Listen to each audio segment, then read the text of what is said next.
سلام، امیدوارم که حالتون عالی باشه. بچه امروز اومدم با آموزش گیر تقطقی. ما برای گیر تقطقی نیاز داریم به یک گل‌سر فلزی. حالا نخایی که میخوام پارچه، میتونه پارچه مخمل باشه، هازان باشه. من دارم از پارچه مخمل استفاده میکنم. یه خورده از پارچه هازان ضخیم‌تره. نمد احتیاج داریم، قیچی و خودکار حرارتی و حالا یک کارگاه. حالا من این سری میخوام برای گل سر دوختن از استیکرهای گلدوزی آماده استفاده کنم. این استیکرها رو میتونی شما از خرازی خودمون، خرازی حروفا تهیه کنید. توی طرح‌ها و نقشه متفاوت وجود داره، میتونین استفاده کنید، میتونین تهیه کنید و حالا استفاده کنید. مثلا میگم توی سایت هم بذارم که حالا اگر خواستین تهیه کنید. خب میام پارچمو میندازم داخل کارگاه. اول کارگاه پیچشو باز میکنم.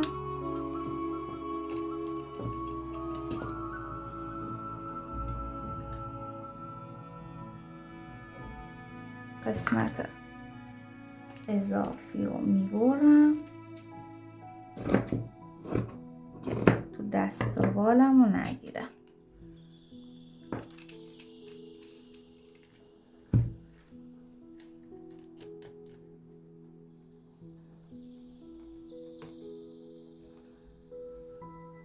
خب حالا میام گل سرمو میذارم روی پارچه، طرحشو روی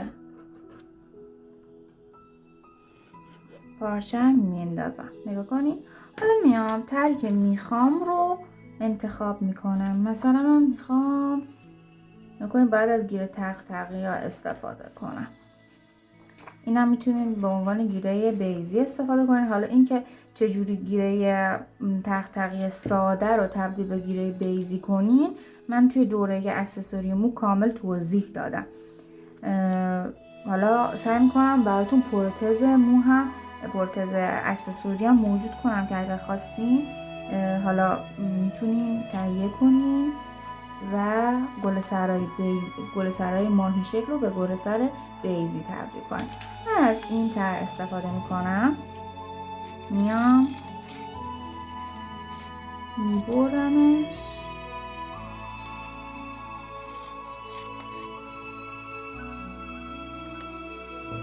یه خورده فکر کنم کوچیک‌تر از طرحمه، ولی خب اشکالی نداره. میام باز میکنم، میچسبونمش روی پارچه. خب حالا باید بیام از روی طرحش گلدوزیمو انجام بدم. چون که پارچم قهوه‌ایه من از یه رنگ کرم رنگ استفاده میکنم و میام دقیقا روی هر گلبرگ رو میخوام کوک زنجیره بزنم. کوک زنجیره چجوریه؟ گره رو نگه میدارم،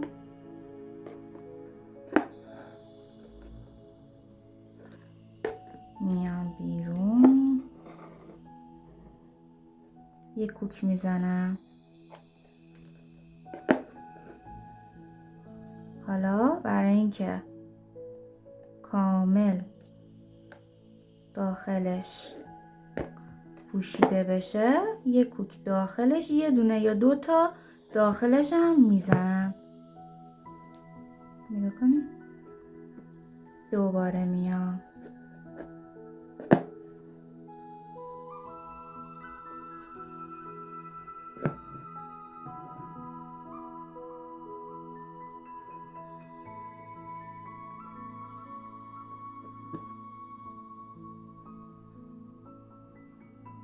دوباره روی هر گلبرگ یه دونه زنجیره بزنیم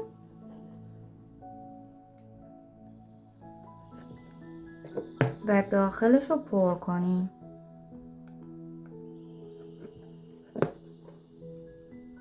به این شکل.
حالا میام با یه نخ دیگه، وقتی کامل دوختم میام با یه نخ دیگه این قسمت های پشتیشو، یعنی گلبرگایی که عقب هستن و گلوزی میکنم.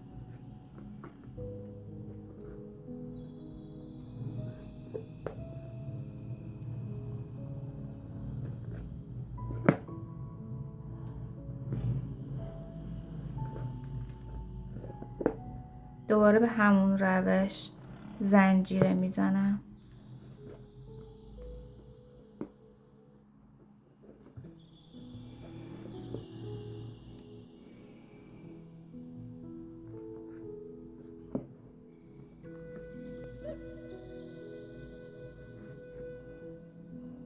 بچه حتما این گل سر بدوزین، عکسشو برام بفرستین. حتی میتونین برای رفع اشکال هم به هم پیام بدین.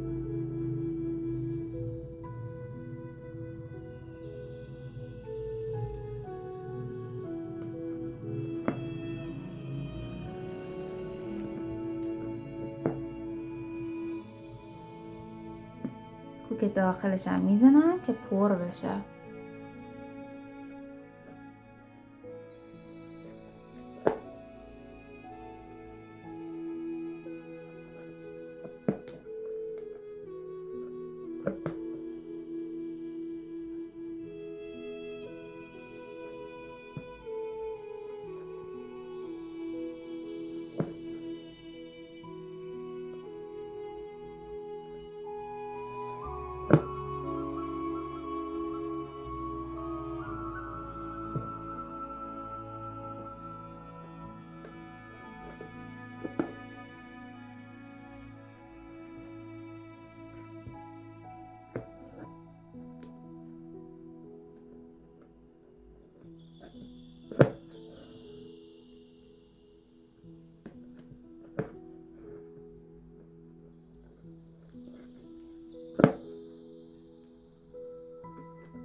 خب حالا میخوام مرکز گلم رو منجوق بدوزم. شما میتونین با گره فرانسوی یا با هر مهره‌ای که دوست دارین داخلش رو بدوزین. من چون منجوق طلایی داشتم به سبک کارم میومد، گفتم بذار منجوق بزنم.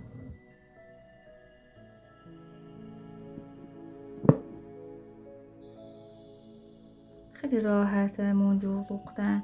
فقط سعی کنین نختون هم رنگ منجوقا باشه یا از نخ نامری استفاده کنین.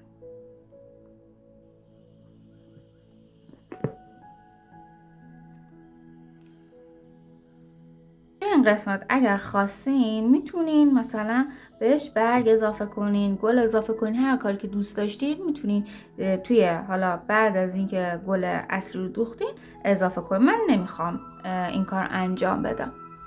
حالا که دوختم تموم شد، میام لای آبشور رو از روی پارچه کامل جدا میکنم. نگاه کنین، کامل جدا میکنم به این شکل قیچی خیلی ظریف برش میدم. به خاطر همینه میگم مهم نیستش اگر پترنی که داری میچسبونین هم اندازه یک گل سر باشه یا نباشه.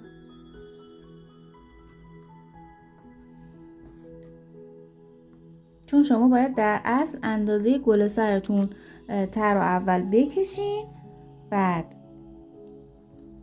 گلدوزیتون رو انجام بدین. خب حالا تو این مرحله وقتی که همینقدر خیلی ریز طرح موند، باید با اسپری آب گرم، حتما آب گرم باشه، میتونین 2-3 تا اینجوری پیس پیس بزنین. این قسمت هایی که حالا اضافه مونده از بین میره. یا میتونین زیر آب گرم بگیرین، زیر شیر آب گرم بگیرین، این قسمت ها از بین میره. ولی اگر با اسپری بزنین خیلی بهتره، چون که دیگه کل کارتون خیس نمیشه و بخواین صبر کنین حالا مثلا خوش بشه کارتون عقب بیفته. سعی کنین با اسپری آب گرم یا یه ذره دستتون رو نمدار کنین و بزنین به پارچه. بچه این کار با قلمو هم میتونه انجام بدین. قلمو هم میذارم توی آب، بکنین چه قشنگ حل میشه. لازم نیستش که کل پارچمو برم بشورم. قشنگ قسمت های اضافی رو پاک میکنم، بعد میام لای آبشورم رو از بین میبرم. این جاهایی که اینجوری سفید میشه راحت برداشته میشه. هر چقدر کارتون ظرافت بیشتری داشته باشه، الان با این قلم خیلی کار ظریف میشه. هر چقدر که ظرافت کارتون بیشتر باشه، ارزش کارتون بالاتره. خب دیگه کافیه. توی این مرحله میام گل سرمو با 0.5 سانت فاصله از خطی که من کشیده بودم برش میدم. خیلی نزدیک به اون خطه نباید این کار رو انجام بدین، چون که دیگه نمیتونین کاور کنین روی گیر تختقی. خب برای اینکه لبه پارچتون ریش نشه، حتما خیلی سریع با فندک یه داغ میکنیمش که موقع دوخت اذیتمون نکنه. خب حالا میام گل سرم میذارم داخل پارچه، نگاه کنین اندازشه. میام دور تا دورش رو کوک میزنم به این شکل. بچه شما توی دوره اکسسوری حدود 10-12 تا گل سر، کش، پاپیون یاد میگیرین. اگر که به این رشته علاقه‌مند هستین، میتونین توی این دوره شرکت کنین و میتونین حتی کلی وسیله درآمدزا بدوزین و بفروشین. فقط برای اینکه حالا بتونین گلدوزیشو انجام بدین، میتونین گلدوزیاشو از توی همین پیج یاد بگیرین به صورت رایگان، گلدوزی مقدماتی رو مثل همین بابونه‌ای که الان بهتون یاد دادم، یا میتونین توی دوره پایو پیشرفته شرکت کنین.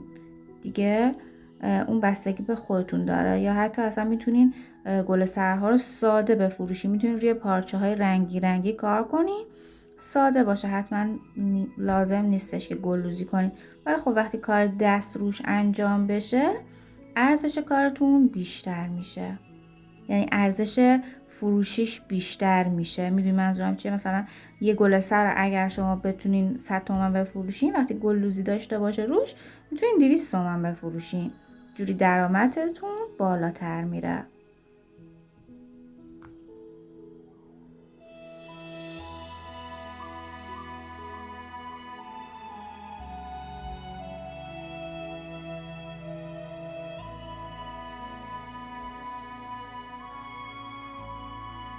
خب گیرم رو میذارم داخل پارچه و میکشمش. نکنید حالا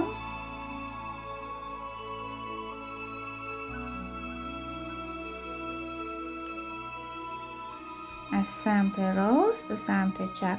بعد چک میکنم ببینم گلم وسط باشه حتما.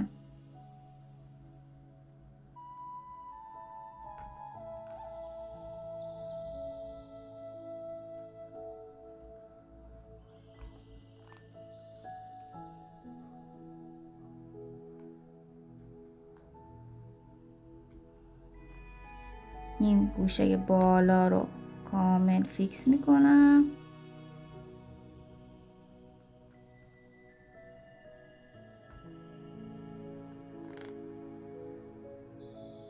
حالا الان من نخم کم شده. خب گره میزنم، بعد بقیه‌شم میدوزم.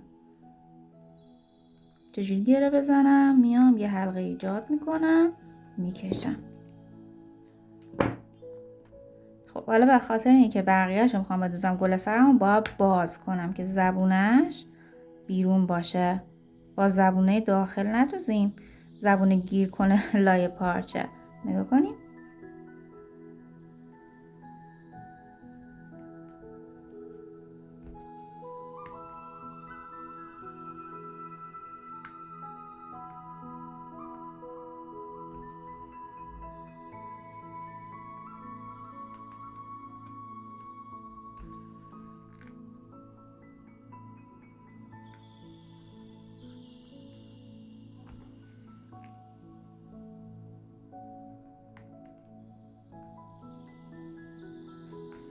کامل میکشم.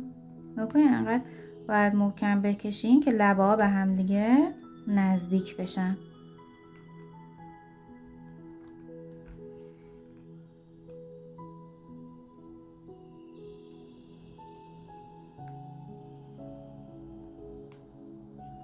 خب حالا دیگه قسمت بالایی با دندون موشی جمع میکنم گل سر رو. نگاه کنید چقدر قشنگ و تمیز شد.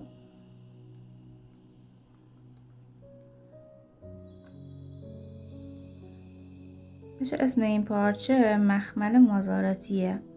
چون البته پارچه فروشی های معمولی ندارن، باید از مبل فروشی ها و پرده فروشی ها تهیه کنیم.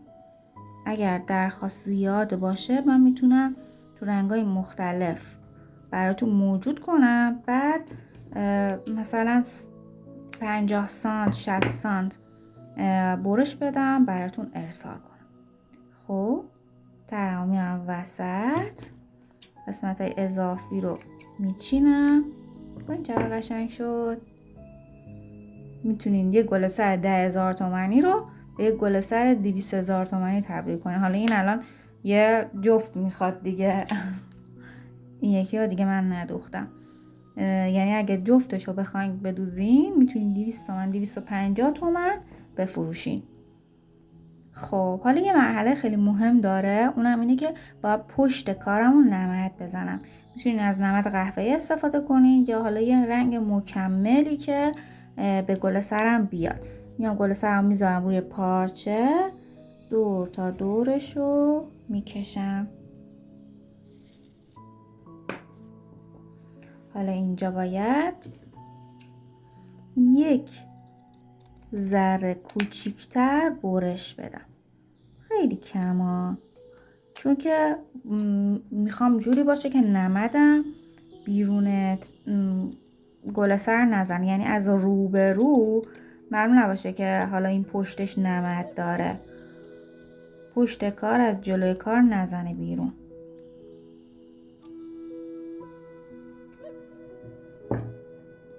خب دوتا لبه رو به هم دیگه میچسبونم، یه چرت میزنم، میارمش بیرون. نمی‌بینید چقدر خوشگل شد؟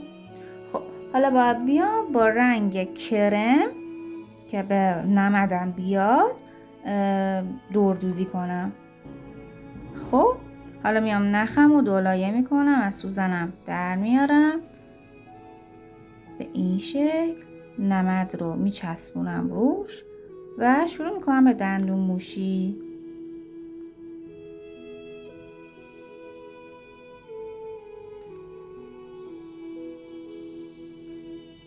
خب گره خورد متاسفانه. بچه دیدین گره خوردن اصلا جزئی از کار ما هستش. بعضی ها میان میگن وای چرا من نخم همش گره میخوره، من دیگه اعصابم نمیکشه، چیکار کنم؟ یه ترفندی به من بگو. آره، برای نخ گلدوزی میشه یه کارایی کرد. نختو کمتر بگیری، دستتو سفت‌تر بکشی، ولی این که بخوای به خاطر هر چیزی خودتو ناراحت کنی، واقعا اون هنر دیگه برات هیچ لذتی نداره. خراب شد ببر، دوباره از اول بدوز. نگاه کنید مثل من. حالا دوباره میام دندون موشی تمیز. نه، دستتون باید به سمت خودتون بکشین که از بیرون معلوم نباشه. بعد نگاه کنید اینجا هرچی نخ اضافه هستش رو من میکشم داخل نمد، زیر نمد، که از کارم معلوم نباشه از روبرو.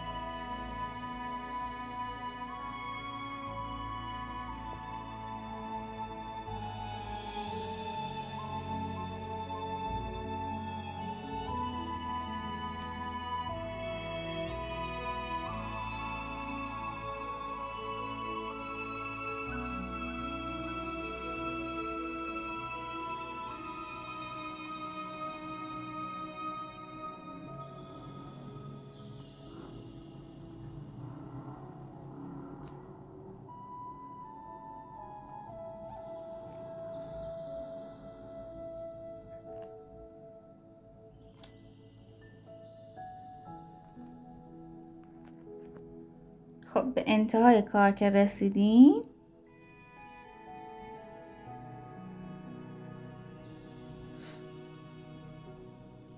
دندون موشی میزنم.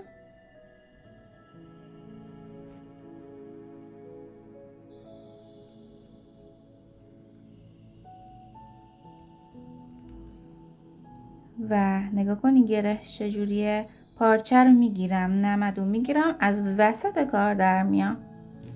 کامل بکشین